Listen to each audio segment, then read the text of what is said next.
versus fixed income is important. Notice here on Vanguard, they are 10% in bonds. Bonds at age 15 or 20 or 25 or 30 or 35 or 40. 10% in bonds. That's going to cost you 0.5% a year. And BlackRock doesn't have any bonds for the first 10 years. And really, they don't have many bonds at all until you're 40.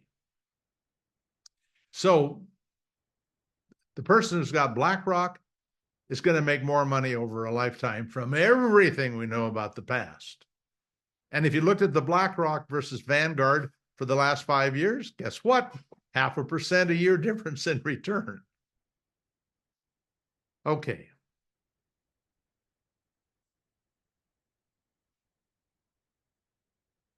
You, in essence, when you have a target date fund, your money's being invested just like you were in a pension fund in many ways.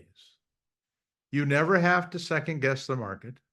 You never have to second guess whether you have the right balance of equities and fixed income. You never have to rebalance. You're not as likely to chase performance. All of the studies show that. And here's the killer. I mentioned early on that this choice between you doing it and having professionals do it is huge. There was a study done by Wharton. They looked at 1.2 million Vanguard 401k accounts. They looked at people who had all target date funds in their portfolio, and they looked at people who had no target date funds. The people who had all target date funds had an expected rate of return based on the way that they were invested of 2.3% better than those that were in the no target date.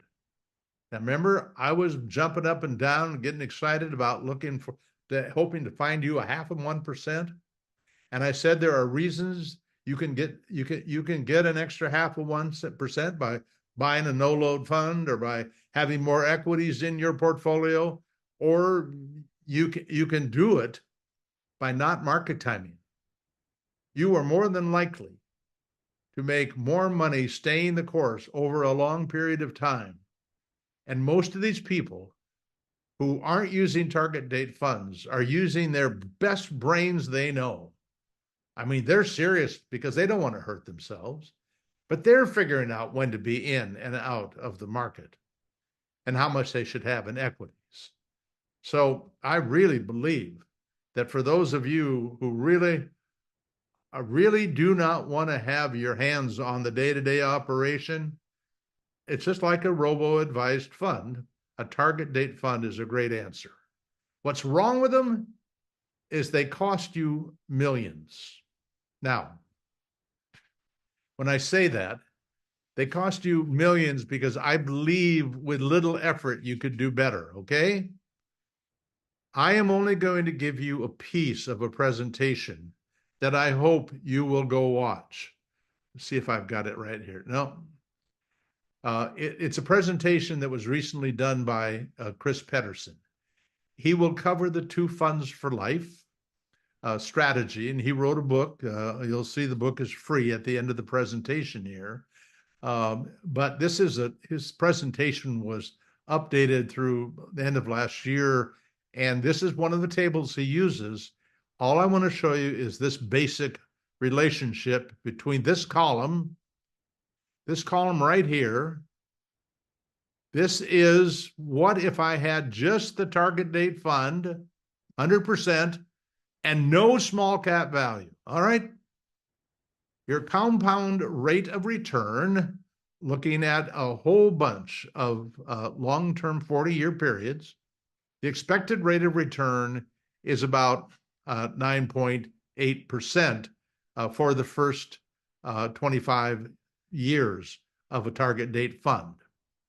So what he's done, he's looked at how a target date fund is at Vanguard, by the way, is built, and showing the impact of having a 90% target date fund and and I'm sorry, 100% target date fund and no small cap value, 9.8. If you went 90% in the target date fund and 10% in small cap value, then that jumps up to 10.3, from 9.8 to 10.3. If you add another 10%, it jumps up to 10.8 and versus 9.8. So at a minimum, I would love to twist your arm and say, look, if you're a target date fund investor, go ahead and use 20% at a minimum, because the difference in risk is really small. The worst drawdown, peak to valley for that initial 100% target date fund is a loss of 48%. With the 20% small cap value, it only jumps 2%. But you are adding an extra 1% a year likely to the compound rate of return. And he does that for every period. So as you get older, he shows the difference between having it in these different combinations with the target date fund versus not having a target date fund. Now, the problem for many of you is your 401k plan is not going to give you a small cap value index more than likely to invest in which case you're likely going to have to do it with an IRA, with an outside IRA. But if you can, I think it's worth the effort. It will add a lot to the returns.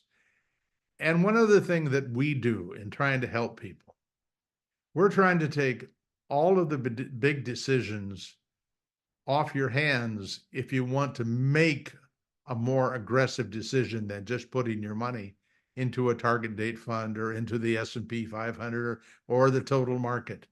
So we have recommendations of mutual funds and ETFs at Fidelity, Vanguard, and Schwab, and we update those every couple of years. And I will tell you that there is an advantage at Fidelity. ETFs, at most ETFs at Vanguard and Schwab, you cannot buy them in partial shares. And when you buy a regular mutual fund and you buy $100 worth, you may end up owning 15.321 shares because they're able to actually buy a partial share. So your $100 exactly goes to work. When you do that with an ETF at Schwab or Vanguard that are not their own, then you have to buy and sell in full shares. At Fidelity, they allow you to buy in partial shares, so it makes it much easier to buy and sell if you need to. And Fidelity has no minimum, and I don't even know that Vanguard and Schwab have a minimum at this point.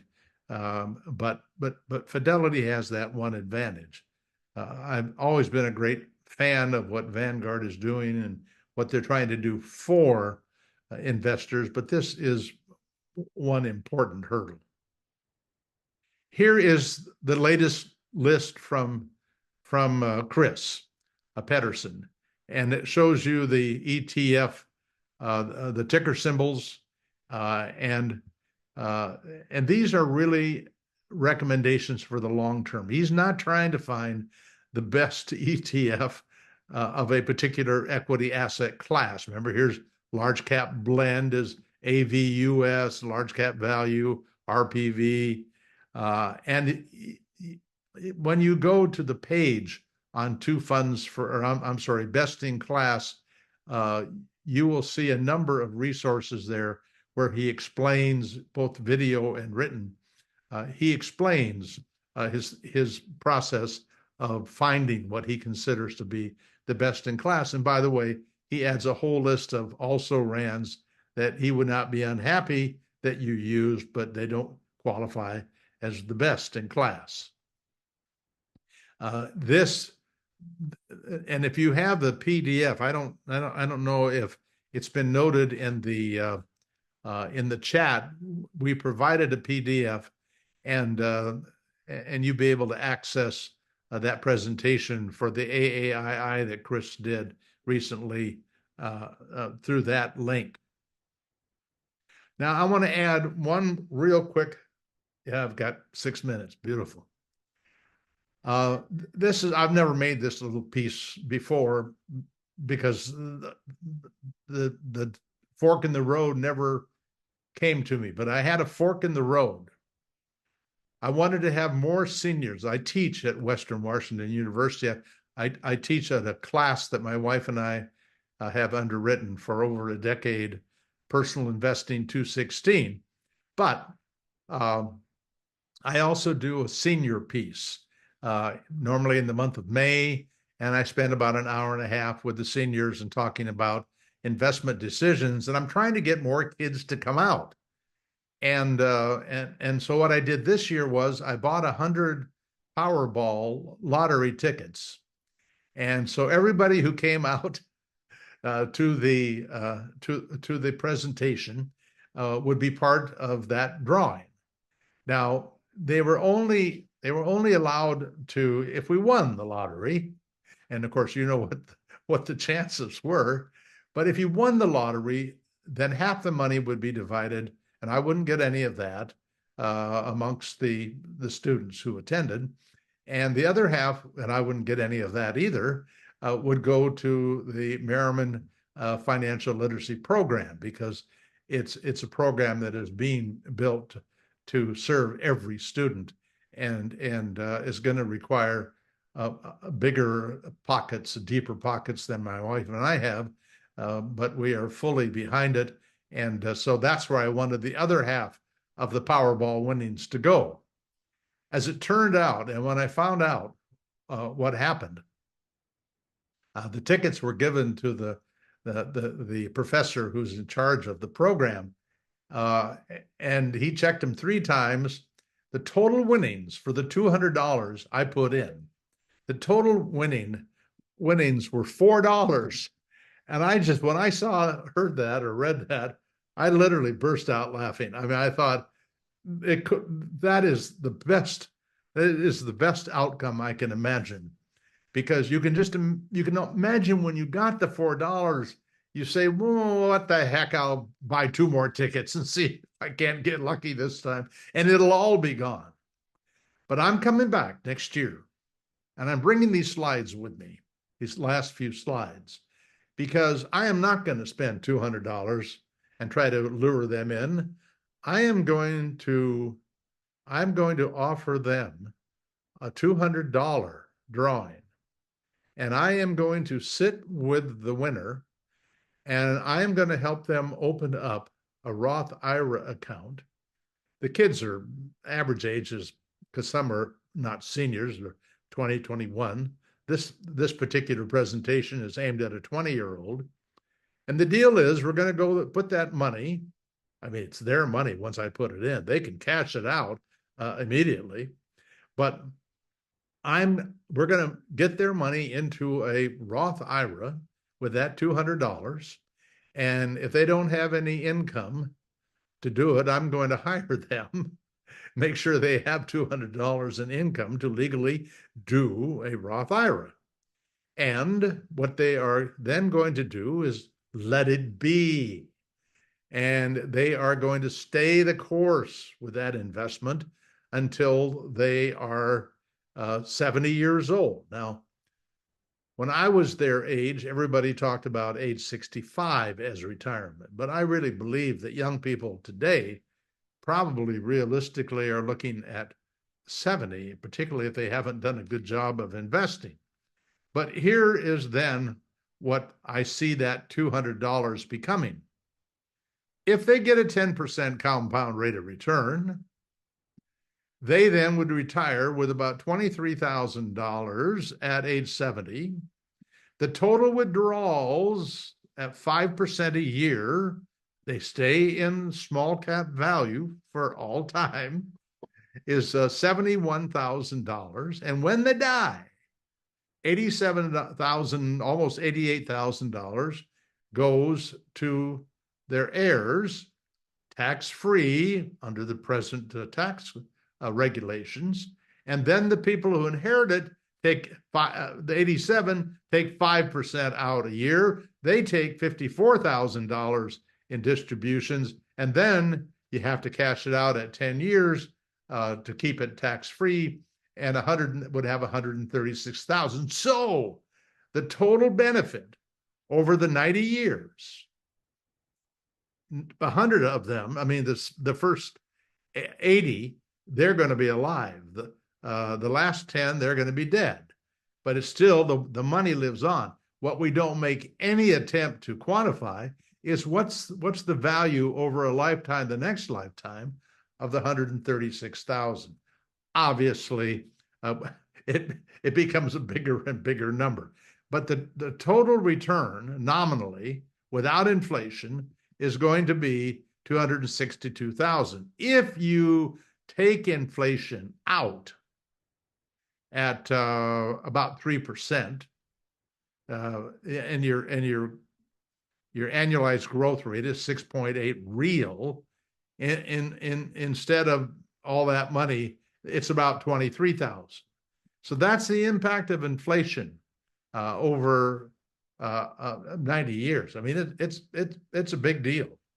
And when I teach high school classes, we talk about what a 5-cent piece of bubble gum will be worth in 2,000 years.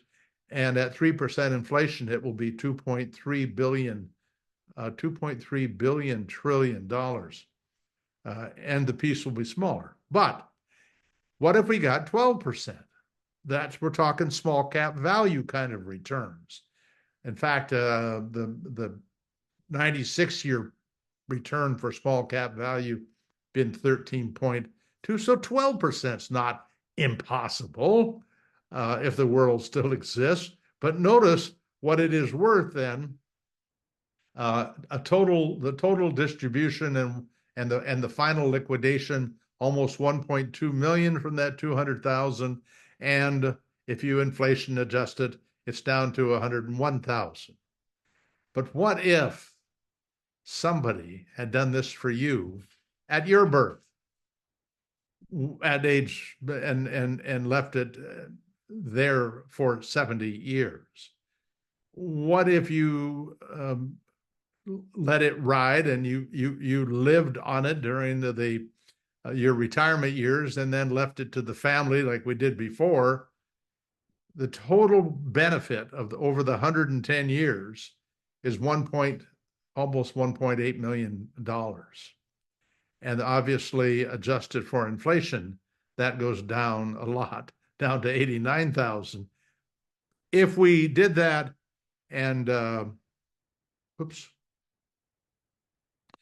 a 12% compound rate of return, the total benefit over 110 years is 11 million. Now, I'm serious about this, about helping grandchildren, for example, a newborn child. When my grandchildren are born, I don't plan on leaving them a lot of money, but I leave them an investment for their Roth IRA. If they choose to blow it, they can choose to blow it.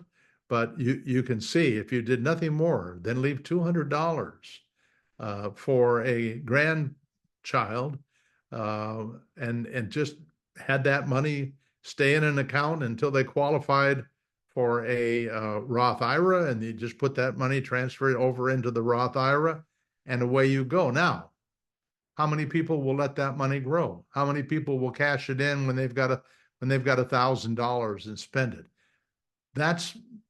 I can't do anything other than leave a video behind for my grandkids, and a letter behind for my grandkids, and a website behind for my grandkids, and a foundation, because the Merriman Financial Education Foundation, as well as the Merriman Financial Literacy Program at Western, both, I hope, will survive beyond me. We will see. The real inflation-adjusted return, $542,000. We're talking millions, free. 2 funds for life, free. Spending your way to wealth, free. The first two, Paul Hayes is one of our 3 directors.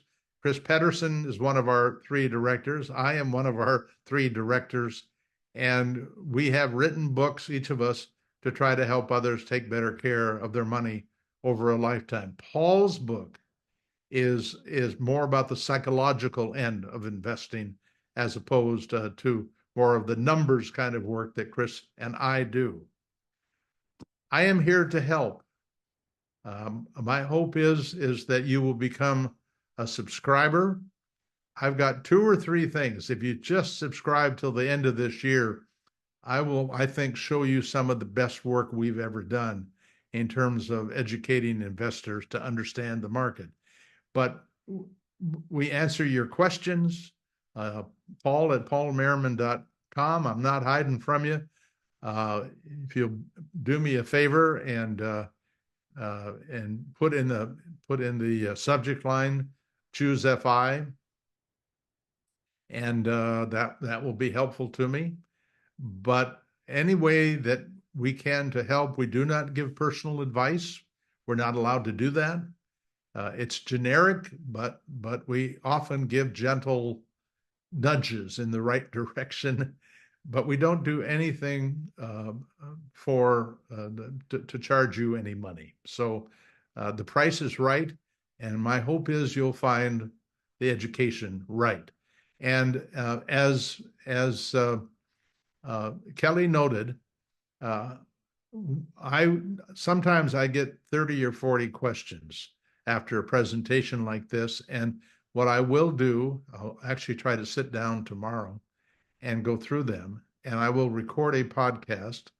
I will send that to Kelly.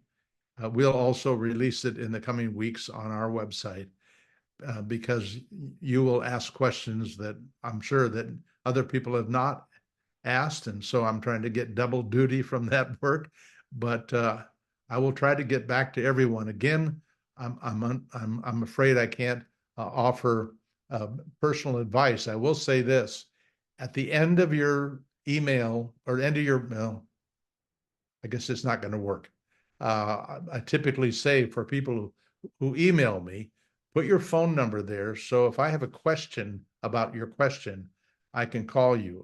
I can't spend the time to write long emails, but I certainly can call if it will help make the answer more meaningful. Kelly, I think it's back to you. Are there any housekeeping things as we conclude that you think are important to mention? Yeah, I got a couple people asking me questions in the chat. If you can pop over to the Q&A section Okay, and put your questions in there, that would be the best place to put them. good. Thank you. Thank you. Yeah, and then also in the chat, we do have a link in there. I've posted it a few times, so just scroll up if you need to find it. As Paul mentioned, we're recording this session. He's going to be doing the podcast follow-up. If you want to get an email to have those links emailed directly to you, just go into the Google form, put in your email address. We are also asking for commentary and feedback. Paul loves feedback. So if you have any comments or feedback that you'd love to provide to him, please jump over and do that there as well. And that's it for me, other than to say thank you to Paul for spending your Saturday morning with us. We really appreciate it. I enjoyed it, and I hope that it'll change some financial futures. Good luck to all of you. Bye-bye. Thank you.